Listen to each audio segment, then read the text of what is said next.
Fala galera, tudo bem? Aqui é o Rafael do canal Passe de Chapa. A gente vai comentar sobre as oitavas de final do Mundial de Clubes que se encerraram nessa última terça-feira. A gente vai ter 2 diazinhos de pausa aí, a competição volta na sexta. E além de comentar sobre as oitavas de final, a gente vai tentar fazer mais um prognóstico das quartas, né? Do que a gente pode esperar, do que cada time brasileiro fez na competição, que tem coisa boa, tem notícia não tão boa assim, né? Porque a gente pode pensar em desenvolver, não só para essa competição, mas porque está deixando de lição para os próximos anos, né? Porque tem muita coisa boa acontecendo, né? Começar falando aí do jogo Palmeiras e Botafogo, que foi o primeiro jogo do último sábado, né? A gente sempre teve 2 jogos por dia até a última terça-feira. E fica bem evidente como que o brasileiro pensa o futebol, né? E nesse caso, não só o brasileiro, porque essa mentalidade acabou envenenando até americano nessa brincadeira, né?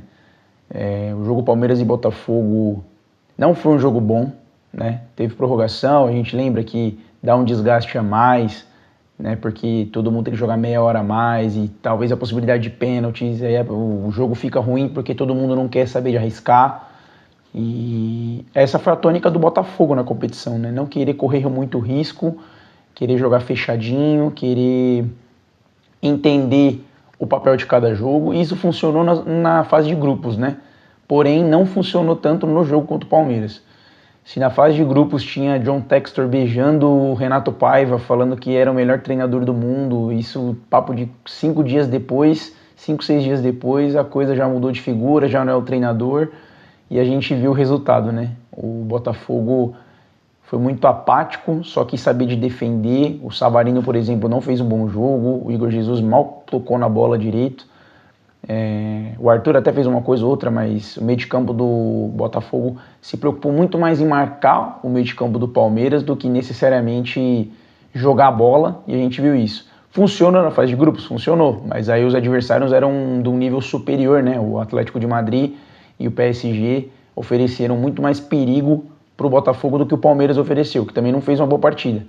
Porém, todavia, entretanto, parece que o Abel tem um feeling para a coisa, né? Ele podia usar o Paulinho por 40 minutos e nesses 40 minutos o Paulinho fez o gol da classificação, uma excelente jogada do Richard Rios, achou ele na ponta direita e conseguiu fazer com que o Paulinho entrasse na área, driblasse 2 e fizesse o gol. Então a gente lembra que nem tudo é o que parece, porque depende muito das circunstâncias, e acabou como resultado que o Renato Paiva foi demitido do Botafogo após a eliminação, né, do time. Essa mentalidade de moer treinador é o problema, é sempre um treinador é o problema, a gente ainda vai ter muito problema com isso, né, porque não é só uma parte, né, não é só o principal, é apenas uma parte da engrenagem que infelizmente vai sofrer o prejuízo, né? A cabeça que vai rolar é a do treinador sempre. Aqui no Brasil sempre funcionou dessa forma. E como o Guardiola diz, treinadores compram vitórias, né? E vitória compra tempo para eles. No segundo jogo, Chelsea e Benfica, né? Que já é o adversário direto do Palmeiras nas quartas de final, sexta-feira à noite, no segundo jogo do dia, né? Foi um jogo bem fraquinho, bem modorrento.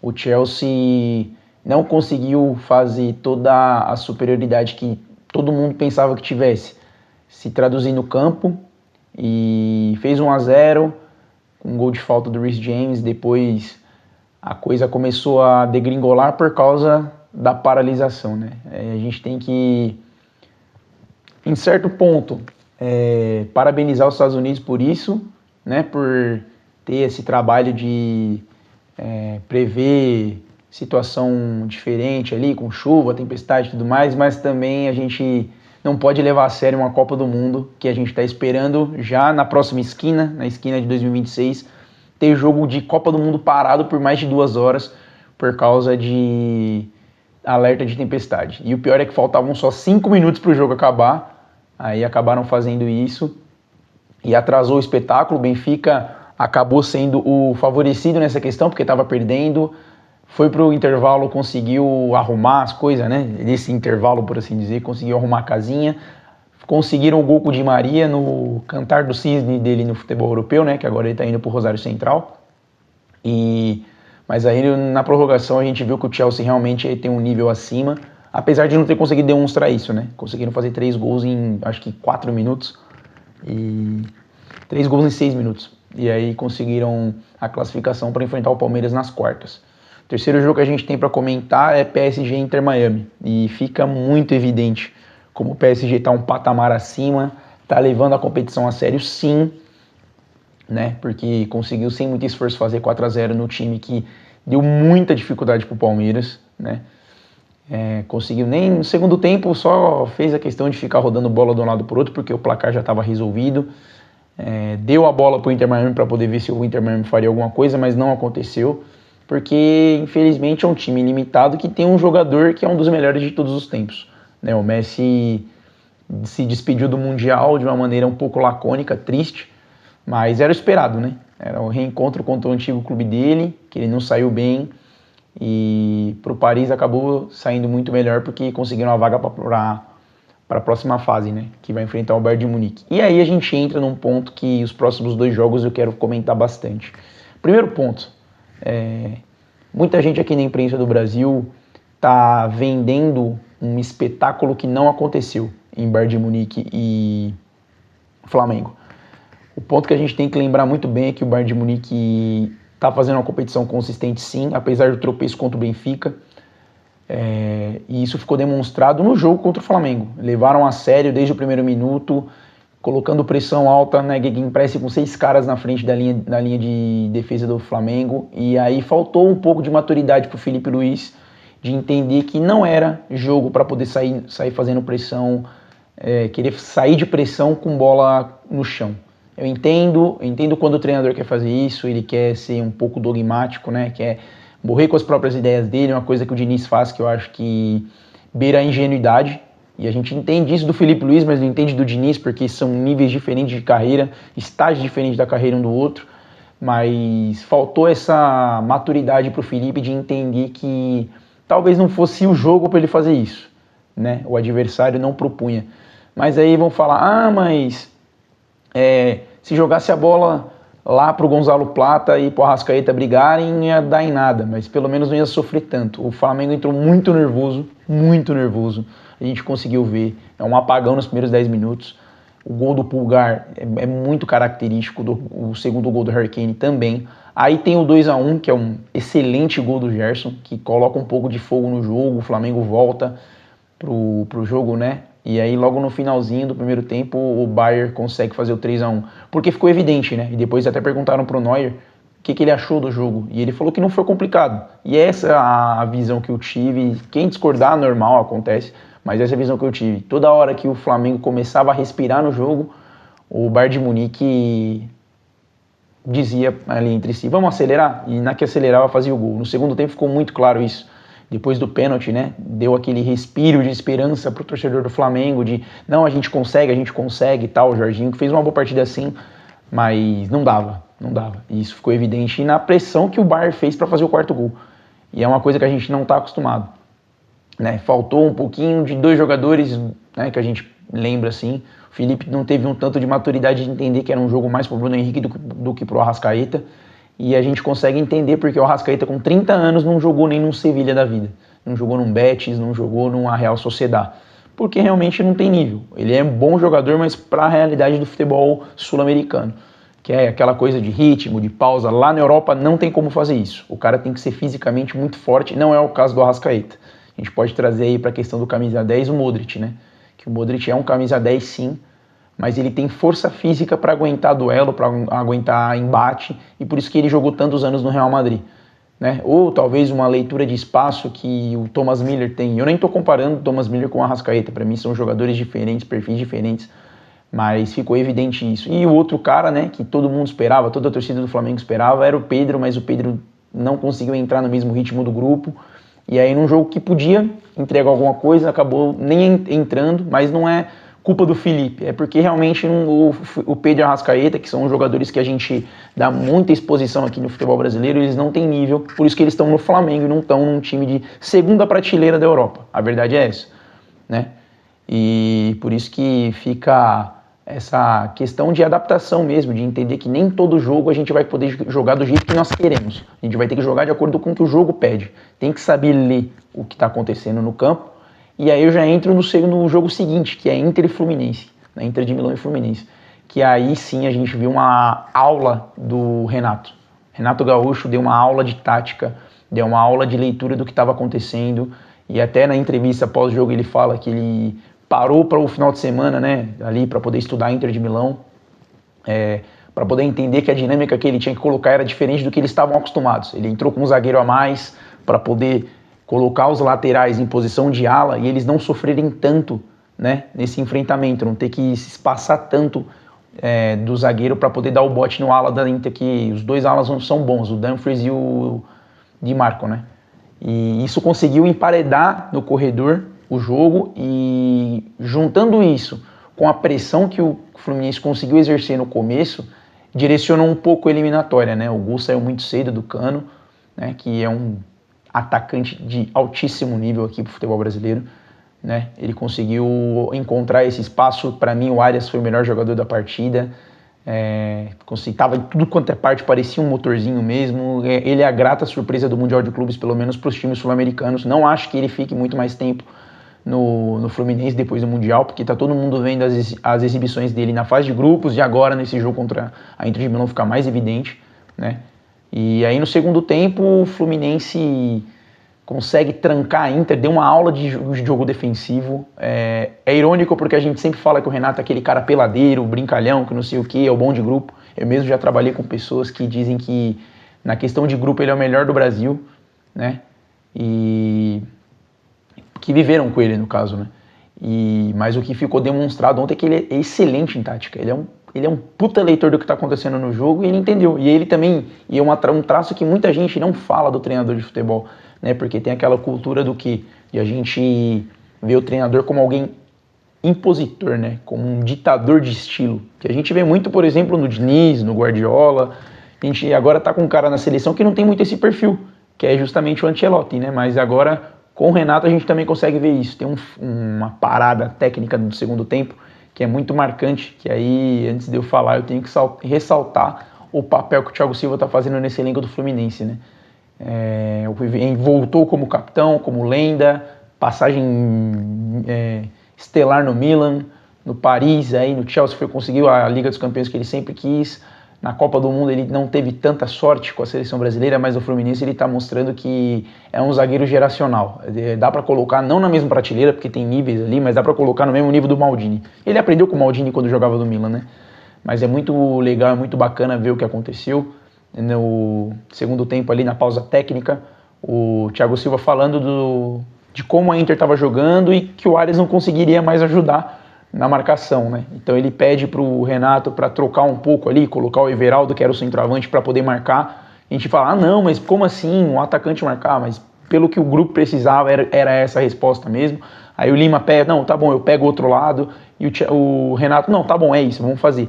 É essa adaptação ao contexto e essa humildade de entender que quem tá lá no campo tá vendo coisa que a gente não consegue ver de fora, que é muito bacana do Renato também, né? Então fica muito evidente do que aconteceu no jogo em si, é bacana.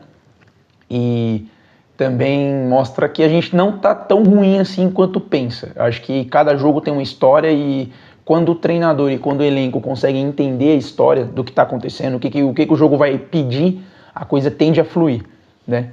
E aí a gente fala de mais 3 jogos aqui, que para mim a melhor história dessas oitavas de final, que superou o Fluminense, foi na mesma noite, né? Superou o Fluminense, foi o jogo do Al Hilal. Foi uma aula de tática do Al Hilal. Entendeu que o City é superior, que não é porque o City foi eliminado que é inferior, é um jogo, é circunstancial, mas entendeu que tinha que apostar no contra-ataque, jogou fechadinho, jogou trabalhando bola esticada. Malcom fez uma partida excelente. Marcos Leonardo para mim é o destaque, mas o Malcom também fez uma partida excelente. O Marcos Leonardo mancando fez 2 gols, sabe?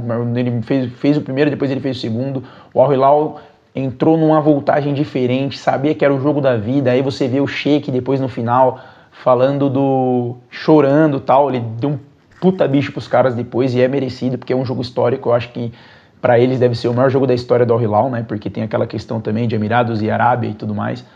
E fica muito evidente, assim, é bacana a gente vê o Simone Inzaghi, né? 2 meses atrás ele estava goleando o Bayern de Munique, estava batendo no Barcelona, perdeu aquela final para a Inter.